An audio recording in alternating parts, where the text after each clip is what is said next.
AI could very well be destroying your business and you'd have no idea about it.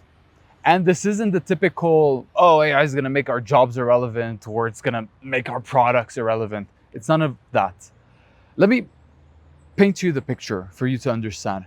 So last year in January, we had our biggest month in the history of our company, Unfungible. We did a little bit over $260,000 in revenue. And back then, I thought I had figured it out. I thought that this was going to be my year, that it would be up only. And I made decisions according to this. I started scaling my team, started scaling operations, started investing more in different growth expansions into the business.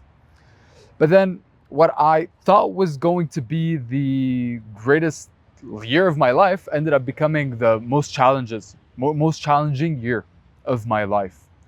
You see, a couple months after that record month, there were a series of events, including geopolitics, including the Trump tariffs, including the market changing, that led us to have to completely reinvent ourselves with our business.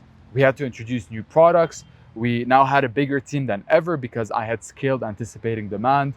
So our costs were higher. And where I found myself was in a place where our close rate was slowly creeping down. The number of booked calls on the sales guys' calendars were creeping down. Our renewal rate were creeping down.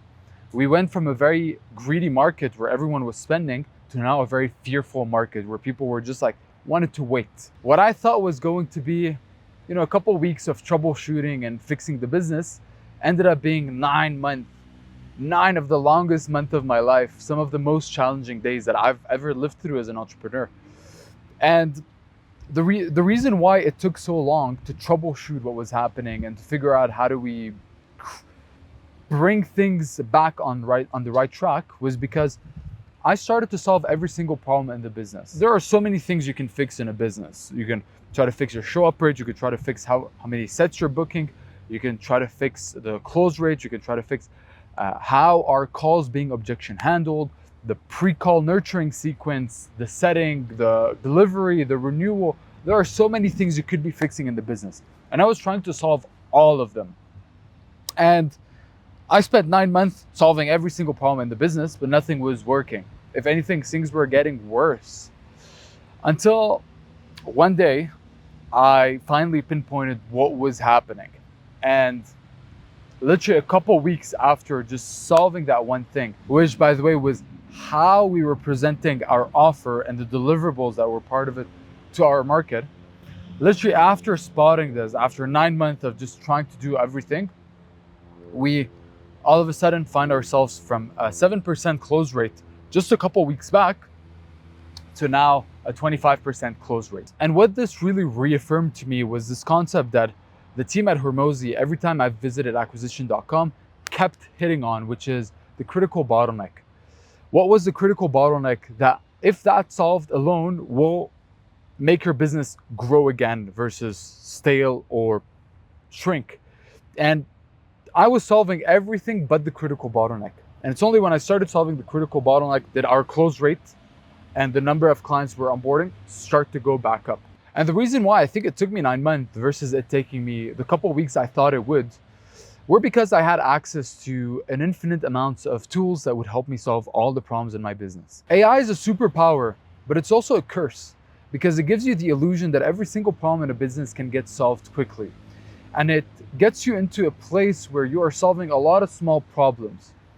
But the reality of the critical bottleneck in your business is that sometimes it will take like just weeks of tackling that one problem head on. I have to start taking every single sales call. I think last week I took a little bit over 30 sales calls, just myself doing the discovery calls, the pitch calls, for me to actually listen. How are people reacting to our offer? What are they finding useful? What are they not finding useful? What are they saying yes to? What are they saying no to? It took me being in the trenches, being there, exposed to the problem, hitting on it with a hammer until it clicked. And the thing is, AI can't give you this. It gives you the illusion that problems can be solved, and it gets you into a place where you're solving a lot of small problems, but in reality, oftentimes, the critical bottleneck needs to get hit on, heads on, for a lot of time. And when you combine bottleneck blindness with a false sense of progress that comes with doing a lot of things and working on a lot of stuff and building a lot of new things with AI, that's when you find yourself working very hard, working long, creating stuff, but actually not growing. My goal for you to learn from my battle scars is laser in on that one critical bottleneck that you have. If you're not growing to the speed that you want to, it's probably because of one thing, not a million things in your business. In our case, it was how the product was being presented and how it was packaged. Right now, the critical bottleneck, now that we fixed that, has become just getting more distribution, getting more calls on our schedule. And that's what I'm spending 100% of my time focused on right now. For you, what is that one critical bottleneck that you need to hit on heads on and only focus on that? Because everything else you're doing, a better landing page, a better website, better design, better content, maybe, no matter all the different things you could be doing better at, these won't grow your business unless you tackle the critical bottleneck. So the question I'll leave you with here is, if you could solve one thing in your business right now and one thing only that will grow your business, what would that one thing be?